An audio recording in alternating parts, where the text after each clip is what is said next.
Hello, my name is Kate Clarke and I'm an educational psychologist in Lambeth. I'm talking today about visual schedules and how they can be used at home to structure the day and to help children to know what they are doing.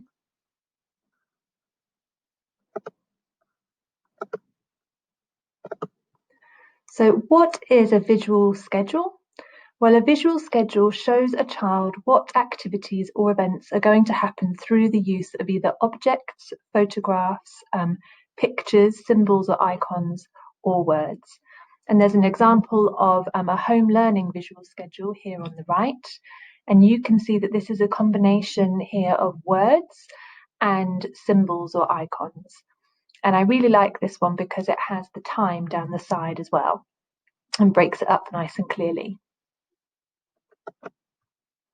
What are the benefits of a visual schedule? Well, visual schedules can provide structure and help to make life more predictable and comfortable for children, and in that way can reduce feelings of anxiety or worry or stress. It helps children to know what to expect and what is expected of them by the adults at different points in the day. They are easily understood because they're often in picture form or using symbols and icons. So they can be understood even by children who can't yet read or are non-verbal, so don't yet have language skills, or perhaps have issues with memory and are often forgetting what the plan is for the day. Visual schedules can encourage independence because kids don't need to constantly come to parents or carers to ask what they're doing. They can refer to the visual schedule and work it out for themselves. And they can be useful as well in terms of reducing power struggles between children and adults and can help to diffuse tricky situations. So rather than the parent or carer asking the child to do something or having to feeling like you constantly have to ask them to do things, you can refer to the visual schedule and kind of say, the visual schedule is saying that we need to do our homework next. And that can help to diffuse tricky situations. It doesn't feel like it's the parent asking all the time, it's the schedule. And visual schedules, they are beneficial for all children, but especially those with autism, ADHD, or those with communication needs. So when we're thinking about designing visual schedules, format is important. And there are kind of 5 different formats that we can use. So the first one would be using objects to represent the different parts or activities of the day. And this is often used for very young children or for children perhaps with quite complex needs who are quite concrete in their thinking. So for example, if it was time to brush teeth, you might use a toothbrush, an object from that activity to show the child, right now it's brush teeth time. And if you were creating your schedule, you might create it using objects from each activity that would help the child to know what they're going to be doing next.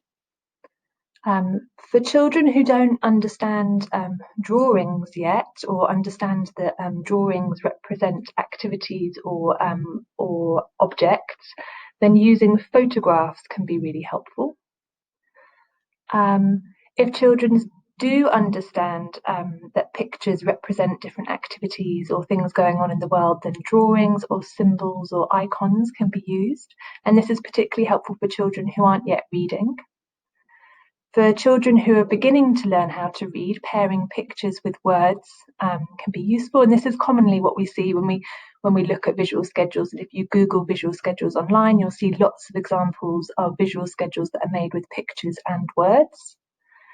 And then finally, for those children who are strong readers, you can just do a written visual schedule. You don't need to include pictures or photographs.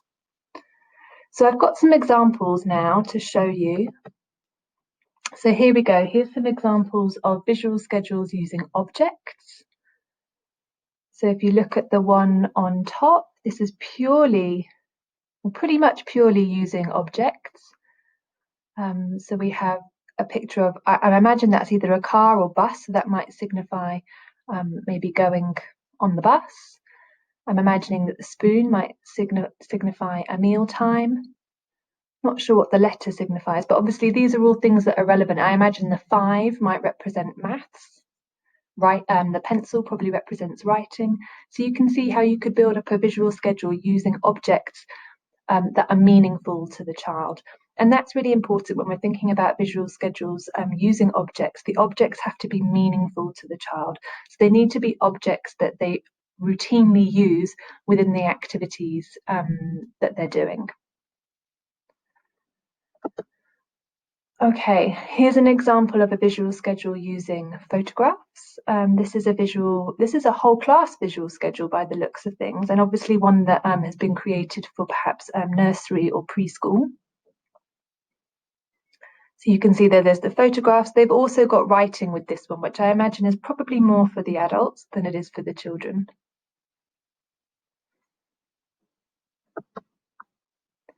Here's some examples of visual schedules using pictures or drawings. And actually all of these have words as well. When I looked online, I couldn't find any examples of visual schedules that were just using pictures or drawings. Most of the time they're combined with words as well. And that can support the development of reading. If you look here at this one that says Sky's daily routine, it's actually been broken up into 3 different sections. So that can be really useful for children who perhaps have difficulties processing the schedule or the plan for the whole day. It can be really useful to think about breaking it up into morning, afternoon, or evening, or even you might need to break it down further than that.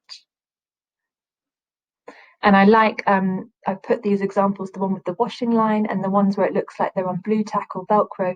What I thought was quite nice about these is it's easy to interchange or move around the plan for the day.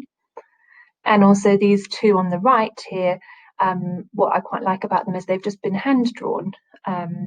So you don't need to even have a computer necessarily or be using fancy software. You can just draw out the pictures as long as they make sense and are meaningful to the child. Here's some more examples of visual schedules, this time using symbols. So you'll often see visual schedules in schools, and a lot of the time they use symbols like these.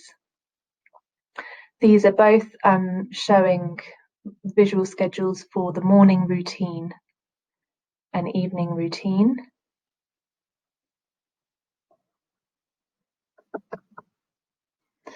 And here's an example of a visual schedule using pictures and words. So this might be for a slightly older kind of primary age child.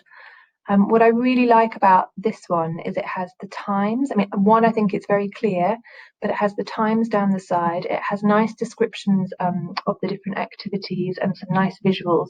But then it kind of lists in that final column all the different activities that might be happening so in wake up time, it lists that the child will need to have breakfast, get dressed, brush their teeth, make their bed and tidy their room. So it offers a little bit of flexibility within the different activities. And here's the second part of that visual timetable if you wanted to see it.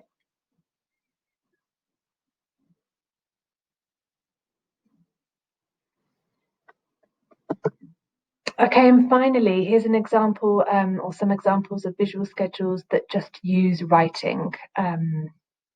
So the first one looks like it's been put together by an adult and breaks down the different parts of the day and what's going to be happening at different parts of the day. And I like this one on the right because it's obviously been written by a child. So if your child can write and is able to write, then getting them to write out the schedule is a really good idea. So how do you set up a schedule or go about setting up a visual schedule? Well, firstly, you need to decide on the format. So is it going to use objects? Is it going to use photographs, pictures and writing, or just writing? And you might want to think about the length. Is it going to be a visual schedule for the whole day, or are you going to break it up into kind of morning, afternoon, evening, or maybe break it down even further? Then it's a good idea to write down what has to happen every day and put those in first. So that's likely to be bedtime, wake up time, and meal times. You might also have a set time of the day when you do exercise or things like that. Then you might want to write down the other activities that you'd like your child to be doing and start to slot these in. And it's a good idea to try to include a mix of structured and less structured activities, and to include breaks as well. And you might not always do the same thing every day. So you might have some activities that happen on Tuesday and Thursday, and some that happen on Monday, Wednesday, and Friday. If possible, it can also be useful to think about the environment and how you structure the environment, so that your child knows where they're going to be doing each activity. So, for example, it might be that academic time or learning time is always done at the kitchen table, and they know that when it's learning time or academic time, I always go to the kitchen table. Or when it's quiet activity and I'm doing some quiet reading or playing with my toys, that's always in my bedroom or in the garden, for example. So think about how it's a good idea to try and think about how you structure the environment and how that links with the visual schedule. It's also really helpful to think about how your child is going to transition between activities and how they're going to know when it's time to transition. And this might be something that you want to think about and plan with them. So for younger children, it can be really helpful to use something like a fun song or a fun sound at the time when they need to transition from one activity to the other. For older children, you might use a timer. So when they've got 5 minutes left, you might put a 5-minute timer on. And when it gets to the end of 5 minutes, that's when it's time to change activities. Some children probably might need warnings and verbal warnings. So that helps them to prepare for the end. So, oh, you've got 5 minutes left, you've got 2 minutes left, 1 minute left. Okay, it's time to change now and move on to the next activity. It's helpful to think about where you're going to display your schedule. So you want to put it somewhere that the child can easily see it and refer to it. Somewhere like the front of the fridge is quite a good idea, or on their bedroom door perhaps. And lastly, and possibly the most important, you need to teach your kids how to use the schedule. So I put here model, model, and model some more.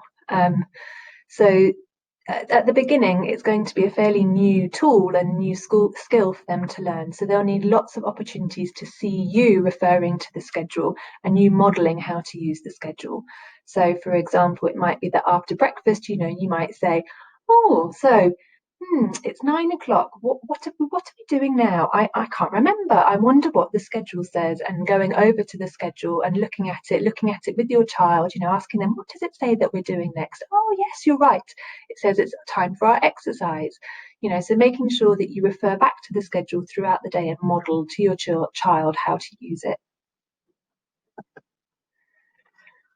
So top tips for successful schedules.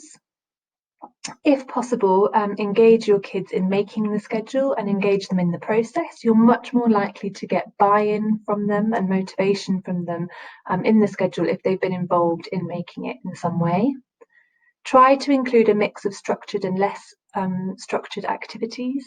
And build in variety, because our brains like and need it. So you don't always have to do exactly the same thing every day. And within the different blocks of time that you schedule, you might have a variety of activities within those. Try to keep it fun and light-hearted where possible. If your child struggles to remember the schedule, consider making it portable, perhaps on a piece of A4 card or something like that, so that they can carry it around with them as a reminder. And if the schedule changes a lot one day, so if the plan for say, Friday has to change a lot, then it's really helpful to go over it more times with your child, perhaps the night before and again in the morning.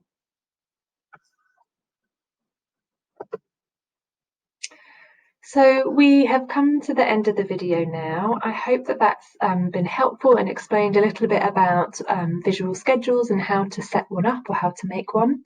I've put here some links to different apps or websites that you might find useful if you do want to create a visual schedule for your child.